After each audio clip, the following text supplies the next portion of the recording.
তারপর বিজ্ঞাপনে নয়, সমীর দাদের মুখে যখন সব ঢেকে গেছিল, সমীর দাদা পরিবর্তন চেয়েছিলেন, সমীর দাদা পরিবর্তন আনলেন। আর বুদ্ধিজীবীরা বিজ্ঞাপন থেকে মুখ সরান। আপনারা বলুন আপনাদের সঠিক বক্তব্যটা। দেখো, এমন একটা মানে দুর্ভাগ্য আমাদের যে এই জীবনে দেখতে হচ্ছে, যে সেই সময় বামফ্রন্টের শেষ দিককার যে ভুলভ্রান্তিগুলো ছিল, অবশ্যই আর্থিক দুর্নীতি ছিল না, এটাও মাইন্ড ইট। মানে রাজনৈতিক বিশ্লেষকরাও দেখলাম তারা রাজনৈতিক প্রচার মঞ্চে যেভাবে কথা বলেন সেইভাবে কথা বলছেন। আমি জানি না যে সমীর রাইত তার যে সিভি, সেই সিভি নিয়ে আলোচনা করার জায়গা আজকে আছে কিনা। টাকা খাওয়ার জন্য আজকে এই সমস্ত আমি এই 25,000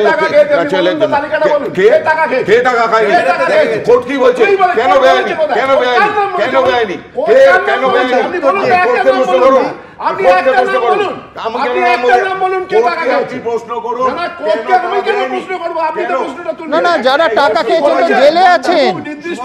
ফলে রাজনৈতিক দলের নেতারা তৃণমূল কোনো দুর্নীতি করেনি বলেই যদি আমাদেরকে তৃণমূল বিরোধী দাগিয়ে দেয়, তাহলে সারা পশ্চিমবঙ্গের মানুষ অত্যন্ত পরিষ্কার তৃণমূল কংগ্রেসকে জিজ্ঞেস করবেন, আরে দাদা আপনারা এতদিন কি করছিলেন, এখানে কোনো চুরি হয়নি। তার মানে শিক্ষা নিয়ে পশ্চিমবঙ্গে কোনো চুরি হয়নি। তৃণমূলের সমর্থকরা বলছেন পশ্চিমবঙ্গের প্রতিটি মানুষ, প্রতিটি তৃণমূল সমর্থক যাদের বুদ্ধি আছে, তারা একবার নিজের কাছে নিজে প্রশ্ন করুন যে তৃণমূল কংগ্রেসের রাজত্বে চাকরি নিয়ে কোনো চুরি হয়েছে কি হয়নি। আপনারা নিজের দলের কাছে নিজেকে প্রশ্ন করুন। তৃণমূল কংগ্রেসের নেতারা যেটা বলছে সেটা ঠিক কথা নয় বলে আমি মনে করি। এর জন্য যদি আমি বিজেপি বা সিপিএম হই, আমি বিজেপি বা সিপিএম।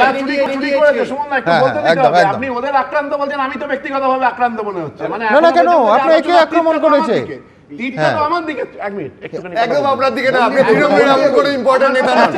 তাহলে মমতা বন্দ্যোপাধ্যায় তো ট্যাক্সের টাকা দিয়ে চড়ছে। ট্যাক্সের টাকা দিয়ে কি দুর্নীতি করতে আমরা পাঠিয়েছি নাকি মমতা বন্দ্যোপাধ্যায়কে? কোনো এ রাজ্যের নিয়োগ কি দুর্নীতির অভিযোগ ছাড়া হতে পারে না? স্বচ্ছভাবে দুর্নীতি, স্বচ্ছভাবে এ রাজ্যের নিয়োগটা কি জাস্ট উঠে গেল কথার কথা? অর্থাৎ যারা টাকার বিনিময়ে চাকরি কিনেছিলেন তাদের জন্য চরম বিপাকে পড়লেন যোগ্য চাকরি প্রাপকরাও। কমিশন সব সময় চেয়েছে, কমিশন যদি চাইতো কারা অযোগ্য তাদের নাম দিয়ে আমাদের যোগ্য প্রার্থীদেরকে চাকরি বহাল রাখতে পারতো। কমিশন চাইছে যোগ্য অযোগ্য মিলেমিশে একটা জগা খিচুড়ি করতে। কমিশন তথ্য না দিয়ে বিশাল বড় অপরাধ করেছে। সরকার, পর্ষদ, কমিশন যতটা না চোরেদের হয়ে ব্যস্ত, তার কিছু শতাংশ যোগ্য চাকরি প্রার্থীদের হয়ে আবেদন করেনি। এখন যেহেতু পুরো প্যানেল বাতিল করে দিয়েছে, তাই তারা তাদের মতন বাঁচাতে যায়। কিন্তু আমাদের এখনো দৃঢ় বিশ্বাস এই পর্ষদ স্টিল নাও অযোগ্য যারা চাকরি প্রার্থীদের তাদের মাথার ওপর ছাতাটা ধরে আছে। অর্থাৎ একটা জিনিস খুব পরিষ্কার, সেটা হচ্ছে রায়ের পর 24 ঘন্টা কেটে গেছে, কিন্তু এই গ্রে এরিয়াটা আছে, এখনও দ্বন্দ্বটা আছে, যে জন্য আমি বিভ্রান্তি শব্দটা ব্যবহার করেছিলাম। বিশ্বনাথ চক্রবর্তীর কাছে আসবো। এক হচ্ছে বারবার একাধিকবার আমি যদি হিয়ারিংয়ের ডিটেলস দেখি, তাতে কিন্তু মাননীয় বিচারপতিরা চেয়েছেন এসএসসির কাছে যে কারা যোগ্য কারা অযোগ্য সেইটা আপনারা ঠিক করে দিন, তালিকা চেয়েছেন। কালকে আমি দেখছিলাম সিদ্ধার্থবাবুই বলছেন যে 19,000 যোগ্য, 5,000 মতো অযোগ্য। তাহলে এই তালিকা, এই নামগুলো এসএসসি যদি কলকাতা হাইকোর্টে দিত, তাহলে যারা যোগ্য প্রার্থী তাদের এই চোখের জলে পড়তে হতো না, এই অনিশ্চয়তার মধ্যে পড়তে হতো না। এর দায় কার? না, সুমনদা পরিষ্কার করে বলতে চাই যে যখন শুনানি হয়েছে, বারবার কিন্তু বিচারকরা স্কুল সার্ভিস কমিশনের কাছে বলেছে যে আপনারা যোগ্যতার যারা হয়েছে তার তালিকাটা দিন, অর্থাৎ নামের তালিকাটা পরিষ্কার করে দিন। স্কুল সার্ভিস কমিশন মানে দেয়নি, দিতে পারেনি বা দেয়নি, বা কি কারণে দেয়নি সেটাও আমাদের কাছে রহস্য। তাহলে যোগ্যদের বাঁচাতে যোগ্যদের বলি দেওয়া হলো একেবারে, এবং সেটা সরকারের মানে পরিষ্কার করে বলতে গেলে তৃণমূল পরিচালিত সরকারের রাজনৈতিক কৌশলে মানে বলা যায় যে স্কুল সার্ভিস কমিশন অ্যাক্ট করলো কিনা, অর্থাৎ স্কুল সার্ভিস কমিশনের এই আদালতের যে ভূমিকা সেখানে পলিটিক্যাল মোটিভ কাজ করেছে কিনা, শাসক দলকে বাঁচানোর উদ্যোগ ছিল কিনা, এটা একটা বড় প্রশ্ন এবং গ্রে এরিয়া। কারণ যে স্কুল সার্ভিস কমিশন বলছে 19,000 যোগ্য লোক আছে, আর বাবা 19,000 যোগ্য লোক আছে, তুমি চাকরি তালিকাটা তুমি দিয়ে দাও না, তাদের 19,000-এর তালিকাটা তুমি যদি দিয়ে দিতে পারতে, আর তালিকা না থাকলে তুমি বলছো কি করে যে 19,000 যোগ্য লোক? একেবারে প্রথম হচ্ছে যে পৃথিবীতে এরকম ঘটনা প্রচুর ঘটে আর কি, যেখানে ভুল হয়, দুর্ঘটনা হয় এবং মানুষের ক্ষতি হয়, যার ক্ষতি হওয়ার কথা ছিল না। যে সামাজিক ব্যবস্থার মধ্যে আমরা থাকি, এই ঘটনা ঘটে। কিন্তু ভুলটা যখন বারবার করা হয়, শুনে যখন সাবধান না হওয়া যায়, যেমন মহামান্য অভিজিৎ বাবু যখন বলছিলেন 2 বছর আগের থেকে, তখন যদি রাজ্য সরকার মনে করত আমি আজও বিশ্বাস করি বর্তমানে যে রাজ্য সরকার আছে, যে তৃণমূল কংগ্রেস দল, তার মধ্যে প্রচুর মানুষ আছেন যারা পরিষ্কার প্রতিটা দিন বুঝতে পারছিলেন 0-51 থেকে বেশি হতে পারে না, 51 সত্যিই 71-এর থেকে কম। নতুন নাম্বার সিস্টেম যে তৃণমূল কংগ্রেস সরকার তৈরি করেছিলেন, যে নাম্বার সিস্টেমে আপনি যখন গুনতে গুনতে যাচ্ছেন আগে 63 এসে গেল, তারপর 15 এলো, এটা সেই দলের যে মানুষগুলো বুঝেছিলেন তারা দলের এই ভুল আর দুর্নীতির চক্করে বেরোতে পারেননি। অভিজিৎবাবু প্রত্যেক দিন কোর্টে যখন বলছেন তারা শুনতে পাননি। আজকে যে জায়গাটা আমার সবচেয়ে অদ্ভুত লাগছে সেটা হচ্ছে বয়সসীমা যাদের সেই সময় ছিল, আজকে যদি তারা ঠিকভাবে পরীক্ষা দিয়ে চাকরি পেয়ে থাকেন, তাদের চাকরি যদি চলে যায় এবং এর থেকে কোনো উপায় থাকে না, এর থেকে দুর্ভাগ্যের কিছু হবে না। আর এই কম্পিউটার সায়েন্সের দিক থেকে যেটা বলতে পারি সেটা হচ্ছে 3টি হার্ড ডিস্কে স্ক্যান করা জিনিসপত্র যদি থাকে, কম্পিউটার ফরেন্সিক দিয়ে কিন্তু এটা করতে, এই কাজটা করতে দিন 15-20 বেশি লাগার কথা নয়। সুতরাং মাননীয় আদালত যদি মনে করেন যে এটা নিয়ে ভাববেন, যারা যুক্ত আছেন তারা এটা নিয়ে ভাববেন, তখন কিন্তু এটা সমাধান করা সম্ভব। ফলে আমার মনে হয় আমাদের যে জুডিশিয়ারি, রাজনৈতিক দল আর রাষ্ট্র ব্যবস্থা মানে কিন্তু কেন্দ্র এবং রাজ্য, রাষ্ট্র ব্যবস্থা মানে বিজেপি আর তৃণমূল নয়, এটা বারবার আমাদের গুলিয়ে যায়। এবং শিক্ষা তো যৌথ তালিকায় আছে, ফলে আজকে লোকসভা নির্বাচনের পর যারা এমপি টেমপি হবেন তারাও এটা নিয়ে ভাবতে পারেন, এই সমস্যার সমাধান সম্ভব। শেষ যেটা বলতে চাই আর কি, সেটা হচ্ছে নেতৃত্বের সংকট আমাদের এই পশ্চিমবঙ্গে।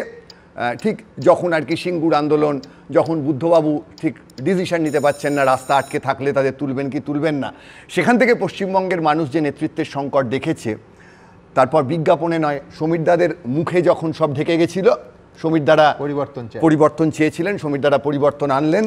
এই যে বুদ্ধি, আমি কিন্তু সমীরদাকে ব্যক্তি আক্রমণ করছি না, সমীর, এই যে মানুষগুলো যে রাজনৈতিক দলকে ক্ষমতায় আনলেন অনেক স্বপ্ন নিয়ে, যে রাজনৈতিক দলের মধ্যে এখনও অনেক ভালো মানুষ আছেন, কিন্তু সেই বুদ্ধিজীবী মানুষেরা যারা সমাজটাকে চালনা করেন আর কি, তারা কিন্তু তৃণমূল কংগ্রেসের যে ভুলগুলো নয়, দুর্নীতিগুলো নিয়ে তারা প্রতিদিন যদি কথা বলতেন, তাদের মধ্যে একমাত্র সমীর দা এক্সেপশন প্রুভস দ্য রুল হয়ে গেলে এরকম তো হতে পারে না। এই যে আমরা কিন্তু কথা বলছি না, অর্থাৎ মূল বক্তব্য হচ্ছে কালকে তো হঠাৎ করে তৃণমূল কংগ্রেস চলে যাবে না, 2024 তো তাদের চলে যাওয়ার সময় নয়, লোকসভা নির্বাচন তো নয়, বিধানসভা 2026-এ। যতক্ষণ না এই রাজ্য সরকারের মধ্যের মানুষ, যতক্ষণ না তৃণমূল কংগ্রেসের দায়িত্বপ্রাপ্ত মানুষ, যতক্ষণ না যারা এসএসসিতে আছেন এই মানুষগুলো তারা বলবেন এই সমস্যাটার সমাধান করতে হবে, ততক্ষণ কিন্তু এই সমস্যার থেকে বেরোনো যাবে না। ফলে তৃণমূল কংগ্রেস নেতৃত্ব যাদের বুদ্ধি আছে, যারা জানেন নাম্বার সিস্টেমে কিভাবে গুনতে হয়, তারা আপনাদের দলের মধ্যে কথা বলুন। আপনারা বলুন যে আপনারা রাজ্য সরকারে আছেন, আপনারা এই জায়গা থেকে বেরিয়ে আসুন, আপনারা বেরিয়ে এসে আপনাদের দলটার মধ্যে থেকে, এই রাজ্য সরকারের মধ্যে থেকে এই সমস্যার সমাধান করুন। এটাকে গুলিয়ে দেবেন না সুপ্রিম কোর্টে গাদা গাদা রাজ্যের টাকা খরচ করে, এবং আবার কংগ্রেসের লোকরা উকিল হয়ে সেখানে গিয়ে আবার তৃণমূলের হয়ে কেস লড়বেন, এই যে ইন্ডিয়া জোট, এই সব করবেন না। আপনারা দয়া করে সমস্যাটার সমাধান করুন, আর বুদ্ধিজীবীরা বিজ্ঞাপন থেকে মুখ সরান, আপনারা বলুন আপনাদের সঠিক বক্তব্যটা। প্রথম কথা হলো যে এখানকার সরকার, মানে যে তুমি বললে না যে আমরা যদি সতর্ক হতাম 2 বছর আগে বা 5 বছর আগে, আমরা এই সরকার আমরাতে নেই, এই সরকার মনে করে ওরা, অর্থাৎ সরকার যা করবে সেটা ঠিক, তাতে মানুষের সাথে ওদের কোনো রকম সংযোগ নেই।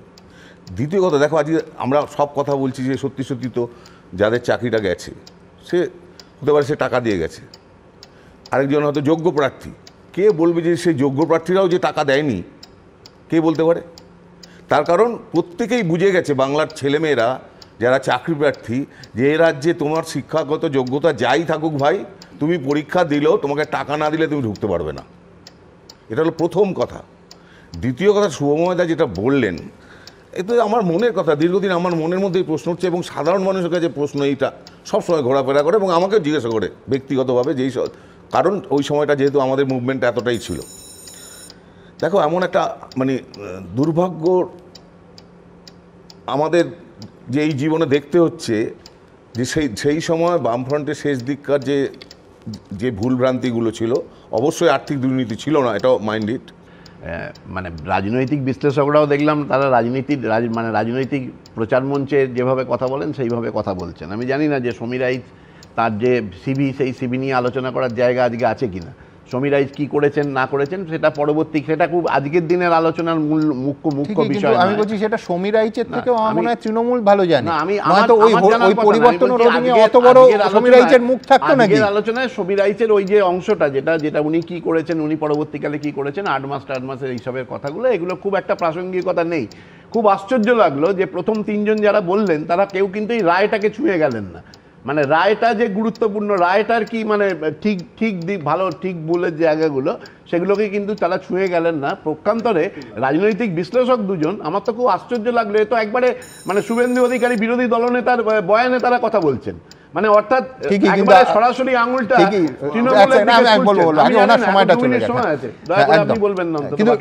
আপনিও তো রায়ের দিকে যাচ্ছেন না, আপনি তো বিশ্লেষকদের বিশ্লেষণেই থাকবেন।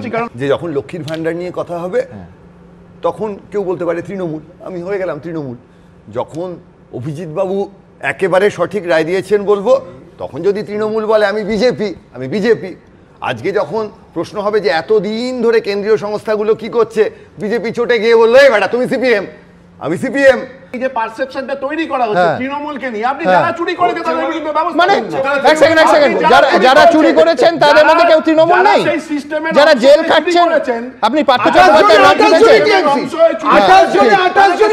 আচ্ছা সুমন বাবু বলতে চাইছেন পার্থ চট্টোপাধ্যায়, এক সেকেন্ড সুমন বাবু বলতে চাইছেন, এক সেকেন্ড পার্থ চট্টোপাধ্যায় সিপিএম এর নেতা ছিলেন, মানিক ভট্টাচার্য বিজেপির নেতা ছিলেন, এই বলতে চাইছেন তো? তোমরা দেখো গো আসিয়া মন্ত্রী কেমন খাচ্ছে খাবি থমকিয়া থমকিয়া, তোমরা দেখো গো আসিয়া মন্ত্রী কেমন খাচ্ছে খাবি থমকিয়া থমকিয়া, ও মন্ত্রী কেমন খাচ্ছে খাবি থমকিয়া থমকিয়া রে, ট্রাঙ্কে টাকা দেখছে মানুষ চমকিয়া চমকিয়া রে, মন্ত্রী কেমন খাচ্ছে খাবি থমকিয়া থমকিয়া, তোমরা দেখো গো আসিয়া মন্ত্রী কেমন খাচ্ছে খাবি থমকিয়া থমকিয়া। পাপারা পারারারা পাপারা পারে পাপারা পারারারা পাপারা পারে, যদি ইডি করে বাড়াবাড়ি নাম বলে দেবে তাড়াতাড়ি, ঘুমটুম সব উঠলো লাটে বাইরে যারা পকেট কেটে,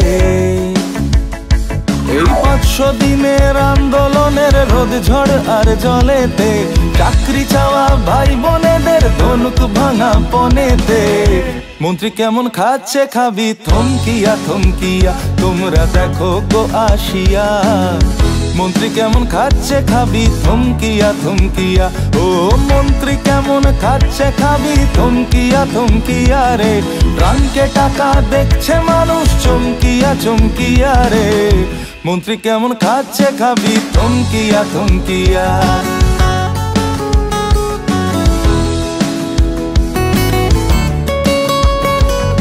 গয়না ডলার বাড়ি গাড়ি ট্রাঙ্কে টাকা কাঁড়ি কাঁড়ি, অন্য নেতা মন্ত্রী বলে পরিমাণটাও বাড়াবাড়ি,